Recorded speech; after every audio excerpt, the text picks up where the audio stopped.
Assalamu alaikum students, my name is Muhammad Hussain and today's topic is introduction of array. Okay, this is the very most important topic and hope I try my best to make this topic easy for you. Okay, so stay with me. Also subscribe this channel as well as press the bell icon so you get my notification. Thank you. So here's a variable हम पढ़ चुके हैं. Variable होता क्या है, थोड़ा सा एक पॉइंट बता देता हूँ. वेरिएबल असल में क्या करता है, स्टोर करता है डेटा. ठीक है, डेटा स्टोर करता है मगर क्या करता है, एक ही वैल्यू स्टोर कर सकता है एट ए टाइम. आपको पता है आप ऐसे नहीं कर सकते कि दो भी स्टोर कर रहे हैं, तीन भी स्टोर करें इसी एक ही वेरिएबल में एट ए टाइम. या तो 1 रखेगा, या तो 2 रखेगा, या तो 4 रखेगा, या तो फिर 5 रखेगा. ऐसा नहीं हो सकता. तो ये दोनों ही वैल्यू वो रखता हो. ठीक है ना. तो हमारी जो लाइफ है उसमें हमें ज़रूरत पड़ती है बहुत सारी वैल्यूज़ के साथ. हम देखते हैं कि हमारे क्या ऐसा है कॉन्सेप्ट कि क्या हमारे रियल लाइफ में भी ऐसा है. क्या हमें सिर्फ एक टाइम एक ही चीज़ चाहिए होती है? नहीं. मिसाल मैं आपको दे दूं कि आपके सेमेस्टर में पढ़ाया जाता है इंट्रोडक्शन टू कंप्यूटर. ठीक है, इंट्रोडक्शन टू कंप्यूटर. आपके पास कहा जाएगा कि ये बुक आप ले लें, खरीद लें. ठीक है, आप बोलें ठीक है इस ओके, या लेकर आए यूनिवर्सिटी में, आप बोलेंगे इस ओके. एक बुक लेकर आने में कोई परेशानी नहीं होगी स्टूडेंट को. फिर आपको पता है कि एक सेमेस्टर में एक तो बुक होता नहीं है, हमारे पास दूसरा भी बुक है. लेट्स वो बेसिक इलेक्ट्रॉनिक, आप बोलेंगे ये भी बुक लेकर आ सकता हूँ, छोटी बुक है कोई प्रॉब्लम नहीं है. तो 2 बुक आपने ले लिए और आप यूनिवर्सिटी लेकर आ रहे हैं. पर आपको पता है कि दो सब्जेक्ट भी नहीं होते एक सेमेस्टर में, अब बहुत सारे और भी सब्जेक्ट होते हैं. तो हमने कहा कि बेसिक इलेक्ट्रॉनिक भी एक बुक नहीं होती, टीचर रेफर करवा रहा होता है 2-3 बुक. इस तरह C+ का भी एक सब्जेक्ट होता है, इस तरह थॉमस कैलकुलेशन का भी एक सब्जेक्ट होता है, कैलकुलस का भी एक सब्जेक्ट होता है आपके पास. तो पता चलता है तो बहुत सारे सब्जेक्ट हमारे पास है और सारों सब्जेक्ट की बुक लेना तो प्रॉब्लम नहीं है. ठीक है, ले लेंगे, मगर बार बार लेके ना हर क्लास में बड़ा डिफ़िकल्ट होगा. हमारा रजिस्टर तो हमारा जो बैग है वो तो भर जाएगा और आप कहेंगे कि उसका जो है रजिस्टर के साथ रजिस्टर भी उसके लेकर आए. ठीक है, नोट भी बनाने आपको, तो इसका तो बड़ा प्रॉब्लम हो जाएगा. तो मतलब रियल वर्ल्ड में भी आपके साथ थोड़ा सा आप बोलेंगे यार कौन लेकर, हालांकि जस्टिफाई है लेकर आना चाहिए, मगर जानते स्टूडेंट मोस्टली नहीं लेकर आते. क्या होता कि सेमेस्टर में आपको कहा जाता है कि हम एक ही बुक ले लो भाई, और उस बुक में क्या है वो कहलाएगी बुक मास्टर बुक, और उसमें आपको जो मिलेंगे वो मिलेंगे वैसे इलेक्ट्रॉनिक्स वाला सब्जेक्ट भी मिल जाएगा, उसमें C++ वाला सब्जेक्ट भी मिल जाएगा, इंट्रोडक्शन टू IT वाला भी मिल जाएगा, थॉमस कैलकुलस भी मिल जाएगा, पाकिस्तान स्टडी मिल जाएगी लेट सपोज. या फिर हम कहते हैं कि भाई ये ऐसा बुक है जिसमें 3 सब्जेक्ट मिल जाएंगे मिसाल. ठीक है, तो वो छोटी बुक हो जाती है. और ठीक है, तो आपको एक ही बुक में सारे सब्जेक्ट मिल जाते. फिर आप कह सकते थे कि ये बड़ा इजी, एक बुक लेकर आएंगे मसला नहीं है. ठीक है, मगर ये बुक भी भारी हो जाएगी, बहुत बड़ी हो जाएगी. ठीक है, चले, मगर एक बुक तो कम से कम आदमी लेकर आ ही सकता है. अगर देखा जाए कम से कम वो 4 या 5 या 6 बुक के बजाय हम क्या लेकर आए, एक ही बुक लेकर आए. ये फिजिबल भी लग रहा है. ठीक, मगर मैं आपसे कहूँ कि अब क्या कर रहे हैं कि हम कह रहे हैं कि एक सॉफ्टवेयर ही डाउनलोड कर लो भाई, उसमें अंदर सिर्फ क्या कर लो, सर्च करो, लिखा हुआ है ना PDF सर्च, आप सर्च कर लो इंट्रोडक्शन टू IT सब्जेक्ट के नाम से.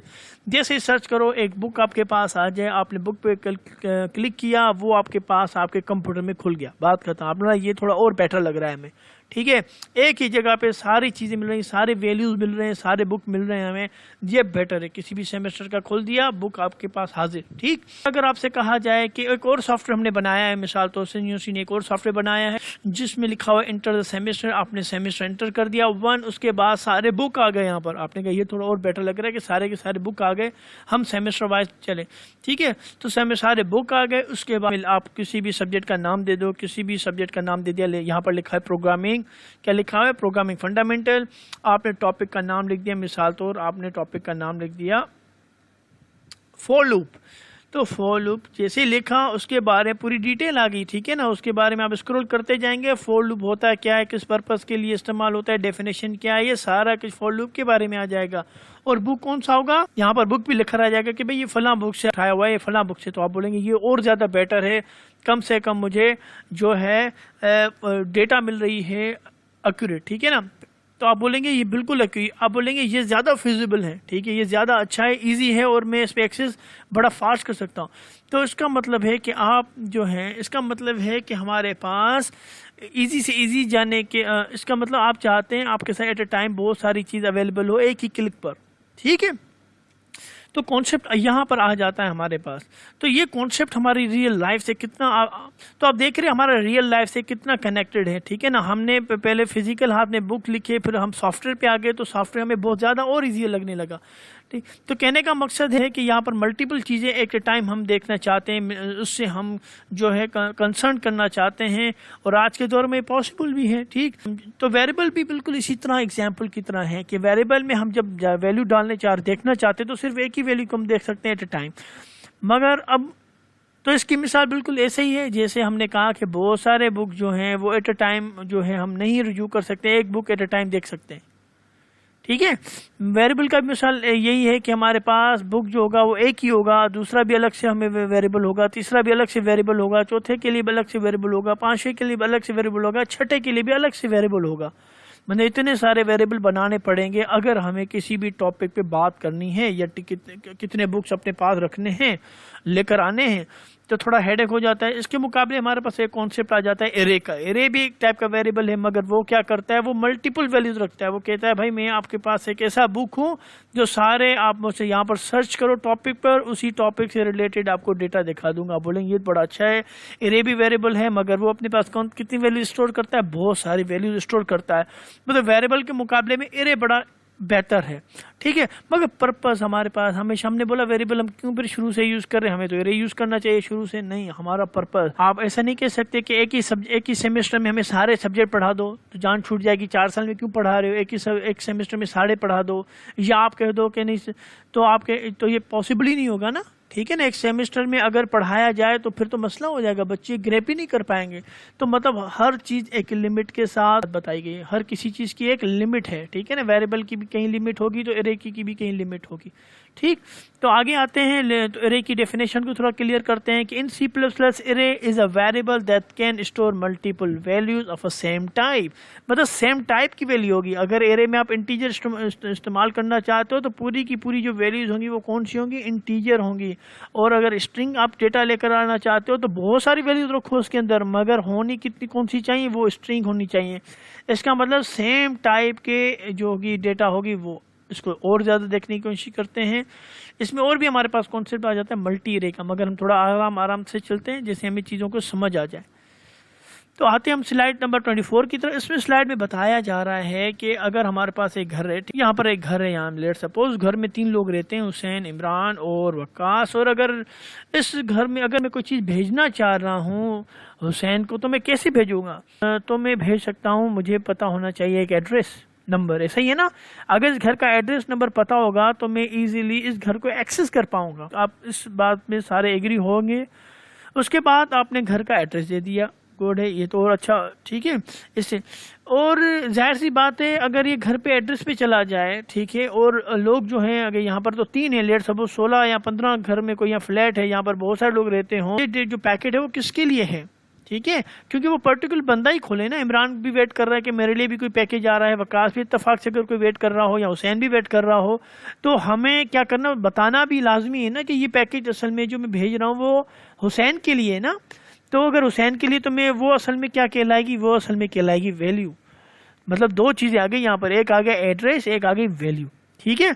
आप इससे परेशान नहीं होंगे, आप बोलेंगे यहाँ से एड्रेस नंबर भी होना चाहिए और वैल्यू बतानी चाहिए, हाँ कि हम भेजना किसको चाह रहे हैं, किसको ये रिसीव करना है वहाँ पर जाके, ठीक है। तो ये 2 चीज़ें आ गई।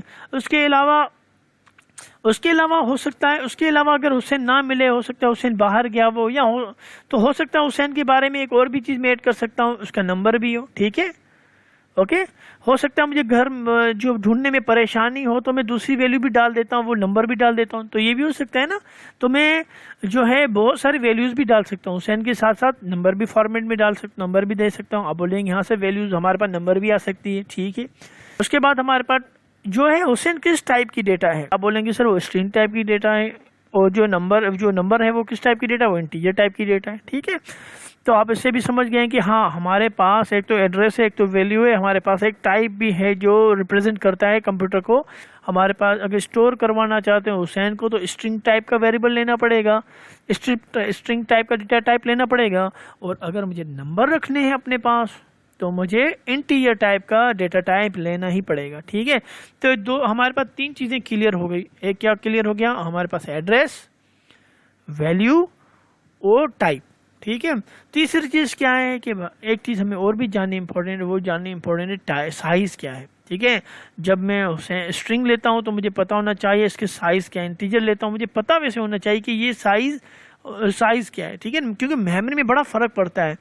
मेमोरी में फ़र्क पड़ता है कि आप जब डेटा स्टोर करते हो साइज़ क्या है। क्यों आप साइज़ में इंपॉर्टेंट रखते हो? क्योंकि आप हमेशा आप जब लेते हो ना कार्ड, मेमोरी कार्ड लेते हो, आप चाहते हो यार 2 GB का, आपको कोई कहेगा 2 GB कार्ड आपके जो मोबाइल के साथ आ रहा है आजकल, आपने 2 GB कार्ड तो बड़ा कुछ काम ही नहीं, 2 GB तो कुछ भी नहीं है हमारे पास।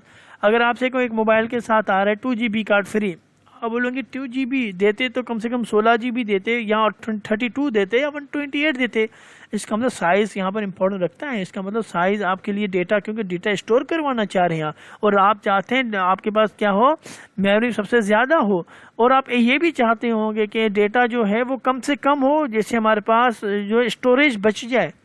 बिल्कुल, तो डेफिनेटली यहाँ पर भी आप स्ट्रिंग वैल्यू स्टोर करवा रहे हो। और अगर आपका मैं कहूँ कि हुसैन को जब स्टोर करवा रहे हो वो 4 GB डेटा ले रहा है मिसाल, आप बोलेंगे यार इतना फ़ायदा ही नहीं स्ट्रिंग का इस्तेमाल करने का, या जब मैं स्ट्रिंग को इस्तेमाल करूँ तो केयरफुली इस्तेमाल करूँ कि ये मुझे इस्तेमाल कहाँ करना है। ऐसे नहीं फालतू में सिर्फ स्ट्रिंग ही डालता जा रहा हूँ और पता चले कि ऐसा वेरिएबल भी ऐसा डेटा टाइप भी हमारे पास है जो कि और कम वैल्यू रखता है। तो मतलब डेटा टाइप को चूज़ करने के लिए भी थोड़ी आपको समझ होनी चाहिए। तो यहाँ से मकसद बताने का, तो लेट सपोज ये 4 बाइट का रखता है, ये भी 4 बाइट का रखता है। ठीक है, तो क्योंकि हम अरे को समझने की कोशिश करें तो वहाँ पर जाके इसकी इंपॉर्टेंस आएगी। तो वेरिएबल को भी समझने की कोशिश करें कि वेरिएबल को हम क्यों छोड़ रहे हैं और अरे की तरफ हम क्यों जा रहे हैं। तो यहाँ पर हम देखते हैं, यहाँ पर आते हैं हम वेरिएबल की तरफ। ठीक, तो हम समझने की कोशिश करते हैं वेरिएबल को। ठीक है, तो वेरिएबल में हम अगर स्टोर करते हैं हुसैन को, ठीक है, आप किसी यहाँ पर आप देख रहे हैं स्क्रीन पर स्ट्रिंग स्टूडेंट नेम क्या लिखा हुआ है, हुसैन। आप बोलेंगे सही है सर, हुसैन को स्टोर करेंगे, इजी है बहुत। ठीक है, तो स्ट्रिंग स्टूडेंट नेम हुसैन, आप बोलेंगे सर हमने जो है हुसैन एक जो वैल्यू ली है और उसको स्टोर करवाई है किस वेरिएबल में, स्टूडेंट नेम 1 में, और यहाँ पर है और उसका डेटा टाइप स्ट्रिंग। मैं आपसे कहूँ कि भाई मुझे जो आपकी क्लास है जानना चाहता हूँ आपके स्टूडेंट कितने हैं, आप बोलेंगे सर बड़ा इजी है। आप क्या करेंगे, एक वेरिएबल बनाएंगे, उसमें स्टूडेंट का नाम लिख देंगे। ठीक है, और क्या कर देंगे, स्टूडेंट नेम 1 लिखेंगे, फिर स्टूडेंट नेम 2 होगा, ऐसे ही होगा ना। और मेमोरी में क्या होगा, मेमोरी में एक ब्लॉक बनेगा और उसके अंदर हुसैन लिखा होगा और उसका जो नाम होगा स्टूडेंट नेम होगा और उसका टाइप कौन सा होगा, स्ट्रिंग होगा। बिल्कुल स्ट्रिंग होगा। और जो स्ट्रिंग क्या रखता है अपने पास, स्पेस अपने पास वो कितनी बाइट रखता है, लेट्स से वो 4 बाइट रखता है। ठीक है, तो ये 4 बाइट आ जाएगी उसके पास, मेमोरी में 4 बाइट वाला साइज बन जाएगा। ठीक है, ब्लॉक बन जाएगा और उसमें हुसैन पड़ा होगा। इसमें कोई दो राय है, कोई दो राय नहीं इसमें, आप बोलेंगे से बिल्कुल ऐसा ही होगा। और अगर मैं कहूँ, अब अगर मैं कहूँ दूसरा नाम लिखो स्टूडेंट का, ठीक है, तो आप क्या करेंगे, अब दूसरा नाम लिखेंगे, इमरान आएगा, स्टूडेंट का नाम अब हो जाएगा, इस वेरिएबल का नाम हो जाएगा स्टूडेंट नेम 2, और फिर से स्ट्रिंग ही टाइप का है वो। तो उस तरह फिर क्या होगा, मेमोरी में एक ब्लॉक बनेगा। ठीक है, मेमोरी में एक ब्लॉक बन गया यहाँ पर, और ब्लॉक में क्या होगा, ब्लॉक में हमारे पास एक वैल्यू होगी इमरान, और उसका वेरिएबल का नाम क्या होगा, स्टूडेंट नेम 2 होगा। ठीक है, टाइप कौन सा होगा, स्ट्रिंग होगा। ठीक है, इस तरीके से अब आपके पास क्या करना है, आपको तो तीसरा भी वेरिएबल बनाना है, क्योंकि तो हमारे स्टूडेंट बहुत सारे हैं, 50 तो हैं एटलीस्ट मिसाल। तो तीसरा वेरिएबल बनाया और उसके बाद वकास नाम रखा और उसका टाइप स्ट्रिंग दे दिया, और मेमोरी में क्या होगा, एक ब्लॉक बनेगा। ठीक है, और ब्लॉक बन जाएगा स्ट्रिंग टाइप का, उतना उसका साइज होगा। ठीक है, और उसके बाद वहाँ पर भी वकास आ जाएगा। इस तरह का आपको कितने बनाने हैं, इस तरह आपको 100 स्टूडेंट अगर बनाने हैं तो कितने वेरिएबल आपको दरकार है, कितने वेरिएबल आपको चाहिए, आपको 100 स्ट्रिंग के वेरिएबल चाहिए। वेरिएबल का नाम लेट सपोज यहाँ पे स्टूडेंट नेम आ गया और आप लिख देते हैं हुसैन। ठीक है, और उसके बाद आप क्या करते हैं, और उसके बाद आप क्या करते हो, हुसैन लिख दिया, उसके बाद कॉमा लगाते। ठीक है,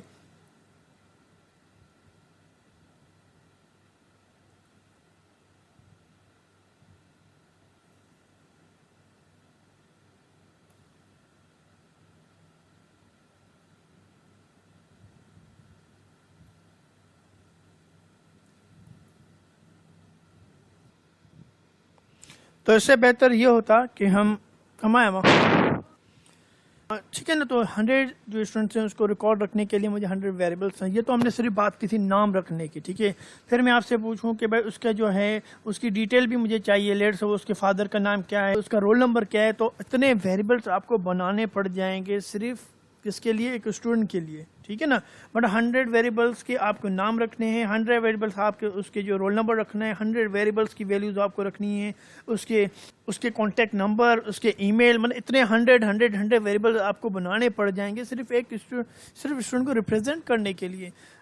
तो मतलब इतने सारे वैल्यू, इतने सारे मेमोरीज पर इस्तेमाल हो गए, और इससे अच्छा होता हम कोई ऐसा वेरिएबल इस्तेमाल करते, कोई ऐसा और एक टेक्निक होती जिसमें ये सारे वैल्यूज आ जाते। तो उम्मीद करता हूँ आपको कॉन्सेप्ट समझ में आ रहा है कि हम वेरिएबल की वो सलाहियत नहीं है, वो लिमिटेशन पे हमें समझ आ गई कि एक लिमिट तो है वेरिएबल की, जहाँ पर डेफिनेटली जब हम आगे बात करते हैं हज़ारों की तादाद में डेटा को स्टोर करने की, वहाँ वेरिएबल थोड़ा सा फेल होते हुए दिखाई दे रहा है।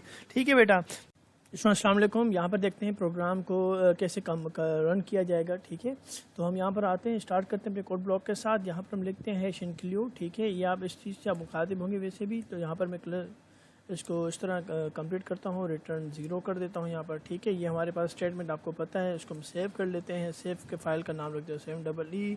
ठीक है, टॉपिक हमारे पास इरे है, तो इरे, ठीक है ना, ये इरे कहलाता है सपोज सिंगल डायमेंशन। ठीक है, या 1D कह सकते हैं इसे आप इसको, और हम इसके साथ अटैच कर देते हैं एक्सटेंशन। ये हमारे फाइल का नाम आ गया। अब हम क्या करते हैं, जैसे कि हमें पता है, और यहाँ पर हम लिख देते हैं लेट्स सपोज मार्क्स। ठीक है, आपको पता है ये थोड़ा ख़ास टाइप का है वेरिएबल, तो हम इसका नाम दे देते हैं इरे। ठीक है, ये जैसे कि आपको पता है ये इरे है हमारे पास, तो यहाँ पर हम क्या कर देते हैं, इसको ब्रैकेट डाल देते हैं। ब्रैकेट के बाद यहाँ पर क्या करेंगे, हम यहाँ पर लिख देते हैं उसका जो तरीका है लिखने का कर्ली ब्रैकेट के साथ। तो यहाँ पर मैं वैल्यू दे देता हूँ लेट्स सपोज 70, 80 और ये 90। ठीक है, चलो यहाँ तक तो समझ में आ रहा है। तो उसको इनिशियलाइज़ कैसे किया जाता है, अब मैं चाहता हूँ कि इनिशियलाइज़ तो करो, जब स्क्रीन पे कैसे दिखाना है। स्क्रीन पे दिखाने के लिए मैंने आपसे एक बात कही थी कि सर जब भी हमारे पास वेरिएबल के साथ ही अटैच होगा तो इसका मतलब हो जाएगा क्या लिखना है, यहाँ पर इंडेक्स लिखना है। ठीक है ना, यहाँ पर इंडेक्स लिखना है, और यहाँ पर भी मैं सिर्फ 80 को देखना चाहता हूँ स्क्रीन पर, तो उसके लिए मुझे उसको रिप्रेजेंट करना पड़ेगा। उसको रिप्रेजेंट करने के लिए इसका कोई नंबर असाइन किया गया है, इसको हम इंडेक्स कह रहे होते हैं ना। तो ये 0 पर पड़ा हुआ है, ये 1 पे पड़ा है, ये 2 पे पड़ा हुआ है। तो यहाँ पर मैं इंडेक्स को नंबर दे दूंगा। लेट्स सो मैंने यहाँ पर 2 दे दिए। ठीक है, यहाँ पर 2 दे दिया, तो 2 रिप्रेजेंट करता है 90 को। ठीक है, तो हमारी स्क्रीन पे क्या लिखाना चाहिए, 90 लिखाना चाहिए। मगर ये कैसे हो सकता है, स्क्रीन को देखने के लिए हम वहाँ पर पेस्ट करने के लिए हम लिखते हैं वहाँ पर वर्ड सी आउट। ठीक है ना, सी आउट क्या करता है, वेरिएबल उसके साथ हम अटैच करते हैं, जो भी उसके साथ वैल्यू होती है वो शो कर देता है। तो डेफिनेटली ये वेरिएबल अलग अकेला नहीं आ सकता, इसके साथ हमारे पास 2 स्क्वायर ब्रैकेट्स आएंगे, उसके अंदर एक इंडेक्स आ जाएगा, जो इंडेक्स शो करेगा कि हमारे मेमोरी में क्या पड़ा हुआ है 2 पर। तो उम्मीद करता हूँ ये कॉन्सेप्ट समझ में आ गया। अगर इसको रन करते हैं, रन करेंगे तो इसको आंसर क्या आना चाहिए, 90 आना चाहिए। तो 90 हमारे पास आंसर आ गया। इस तरीके से हमें पहली स्टेटमेंट जो है वो रन हो चुकी है। उम्मीद करता हूँ ये आपको पहला प्रोग्राम समझ में आ गया होगा। और इसको चलाते हैं, और इसको यहाँ पर कॉपी करके हम अपनी स्लाइड में भी रख देंगे। ठीक है, अपना ख्याल रखिएगा, नेक्स्ट वीडियो का वेट कीजिएगा। मैं इंशाल्लाह नेक्स्ट वीडियो अपलोड कर रहा हूँ, आप देखिए, मुझे बताइएगा कि आपको समझ आया नहीं आया। अपने ख्याल रखिएगा, अल्लाह हाफ़िज़। तो जैसे कि ये वीडियो है बहुत ज़्यादा लंबी हो जाती है, तो मैं चाहता हूँ कि वो जो वीडियोस है आपको थोड़ा समझ आ जाए कॉन्सेप्ट। तो आप मेरी नेक्स्ट वीडियो देखिए, इसी टॉपिक पर है। ठीक है, मैं तो जैसे आपको एक सीरीज़ समझ में आ जाए कि आपको मैंने कॉन्सेप्ट क्लियर कर दिया। अब नेक्स्ट वीडियो में आपको मैं समझाऊँगा और डिटेल के साथ कि आपको एरे को इस्तेमाल कैसे करना है, और उसका कॉन्सेप्ट थोड़ा वेरिएबल को थोड़ा सा देते हुए फिर आगे निकलेंगे जैसे आपको और ये हमारा डेटाबेस ऐसा समझे ना, डेटाबेस जैसे आगे सारी जो हमारे पास जैसे ना जैसे हर आजकल जो एप्लीकेशन बनती है उसका जो बैकबोन है वो होता है डेटाबेस। इस तरीके से हमें अपने डेटाबेस को समझना लाजमी है, क्योंकि उसमें तो वैल्यूज जा रही हैं सारी। अगर वेरिएबल ही निकाल दोगे अब अपने जो अभी जहाँ तक आपने प्रोग्राम किए हैं तो बात ही खत्म हो जाएगी। फिर तो नोट करें, वैल्यू स्टोरी नहीं होंगी कहीं पर, तो आप क्या दिखाओगे स्क्रीन पर, सिर्फ नाम दिखाते रहोगे। तो ठीक है बेटा, अपना ख्याल रखिएगा। आई ट्राई माई बेस्ट, मैंने पूरी कोशिश की कि आपको आज वाला जो लेक्चर है वो समझ में आ जाए, और अगर समझ में आ गया, आपकी नॉलेज बढ़ी, आपकी अंडरस्टैंडिंग बढ़ी है, तो लाइक कर दीजिए, जैसे मुझे पता चले कि मेरे बच्चों के लिए जो इतनी मैं मेहनत कर रहा हूँ वो रायगा नहीं जा रही। ठीक है, सब्सक्राइब भी कर दीजिएगा और बेल आइकन को भी प्रेस कर दीजिएगा, जिससे कि आपको नोटिफिकेशन मिल जाए। ठीक है, अपना ख्याल रखिएगा, अल्लाह हाफिज़, थैंक यू सो मच।